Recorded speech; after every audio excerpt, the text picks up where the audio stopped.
এবারে উড়িয়ে মেরেছেন জিশান আলম, ক্যাচ হতে পারে, ইয়েস, ফিরে যাচ্ছেন জিশান আলম, প্রথম উইকেটের পতন। এর মানে গুরুত্বপূর্ণ ভূমিকা রাখছেন যেখানে ইনডোর আউটডোর গেমসগুলো অনুষ্ঠিত হবে। নতুন ওভার, বোলিং চেঞ্জ, একটা সিঙ্গেল কিন্তু এর ফাঁকে, এবং রংপুর রাইডার্স এই সময় রান ছিল 37 এক উইকেটে, সেই জায়গাটা বিনা উইকেটে 43। রাজশাহী ওয়ারিয়র্স আব্দুল হালিম আরও একবার কোচিং প্যানেলকে দেখতে পাচ্ছেন। 3 ম্যাচে 2টো উইকেট আছে। আব্দুল হালিমের সেরা সাফল্য 20 রানে 2টো উইকেট।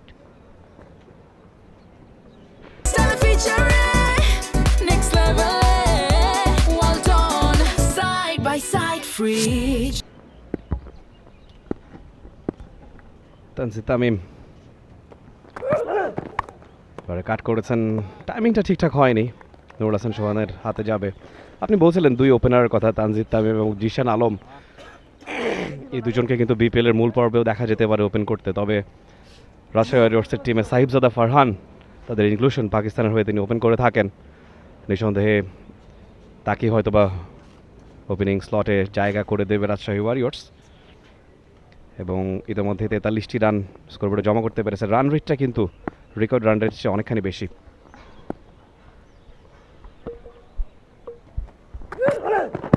দারুণ ফ্লোতে এবার একটু চেঞ্জ অফ পেস, ব্লক হলে ব্যাটের সাউন্ডটা আসেনি, প্যাডে খেলেছেন এবং লেগ বাই সংকেতটাও এসছে, একটা সিঙ্গেল অতিরিক্ত থেকে 44, কোনো উইকেট না হারিয়ে।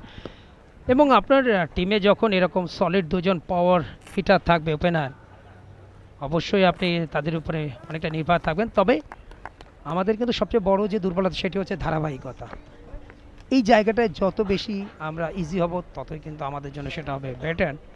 তবে এই দুটো দলের দিকেই কিন্তু ফোকাস নতুন আসর, 12তম আসর বিপিএলে। এবারে উড়িয়ে মেরেছেন জিশান আলম, ক্যাচ হতে পারে, ইয়েস, ফিরে যাচ্ছেন জিশান আলম, প্রথম উইকেটের পতন। 9 বলে 13 করে আউট হয়ে যাবেন Abdul Halim. He is breaking the partnership. ক্রিকেটের সেই আনলাকি 13 বা অপয়া 13, সেখানে কাটা পড়লেন জিসান আলম। ইনিংসটাকে বড় করতে পারলেন না। High back lift, change of pace, proper কানেকশনটা নিতে পারেননি। বল এসছে একটু লেটে, ব্যাট চালিয়েছেন আগে, এবং সেটা পরে তিনি বুঝতে পেরেছেন সহজ একটা ক্যাচ। তাওহিদ হৃদয় একটা ক্যাচিং প্র্যাকটিস তিনি সারলেন। জিসান আলমগন 13 রান করে ফিরছে 9 বল থেকে 44 এক উইকেটে রাজশাহী ওয়ারিয়র্স। আপনি কনসিস্টেন্সির কথা বলছিলেন কুমার কল্যাণ। জিশান আলম আগের বিপিএলও খেলেছেন, কনসিস্টেন্সি একটা জিনিস তাকে ভুগিয়েছে, যেটার নমুনা আরও একবার দেখা গেল। যদিও বল হাতে তিনি সাকসেসফুল ছিলেন, ব্যাট হাতে ভালো করতে না পারলেও বল হাতে he was successful, which was unexpected. তবে এই মুহূর্তে তাকে ফিরে যেতে হলো।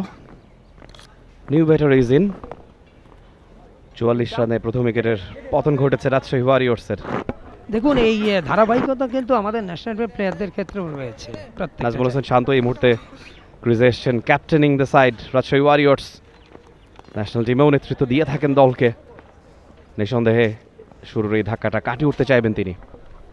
এবং বিপিএল এর আগে ক্রিকেটার্স ওয়েলফেয়ার অ্যাসোসিয়েশন তথা কোআপ বিপিএল এর ক্রিকেটারদের নিয়ে একটা চমৎকার আয়োজনও তারা করেছেন। অফ স্টাম্পের বাইরের ball, angular delivery, over the wicket Abdul Halim. Najmul Hossain Shanto জাতীয় দলের পক্ষে ইন্টারন্যাশনাল টি20তে 50 ম্যাচে 987 রান করেছেন, 4টা 50, বেস্ট ইনিংস 71। আরও একবার দেখুন কীভাবে স্লোয়ারে বিট করেন, প্রপার টাইমিংটা হয়নি। খেলতে চেয়েছিলেন অন সাইডে, বল গেছে কিন্তু মিড অফে অর্থাৎ অফ সাইডে। এবং নাজমুল হোসেন শান্তর কথা বলছিলাম, ডোমেস্টিক টি20তে 177 ম্যাচে 3743 রান, বেস্ট ইনিংস 115, 2টো সেঞ্চুরি, 17টা হাফ সেঞ্চুরি। বল এবারে দেখে শুনে খেলেছেন, রিস্ক নিতে চাননি। আব্দুল হালিম চমৎকার একটা ওভার শেষ করলেন, মাত্র 2টো রান এই ওভার থেকে এসছে এবং একটা উইকেট তিনি নিয়ে নিয়েছেন।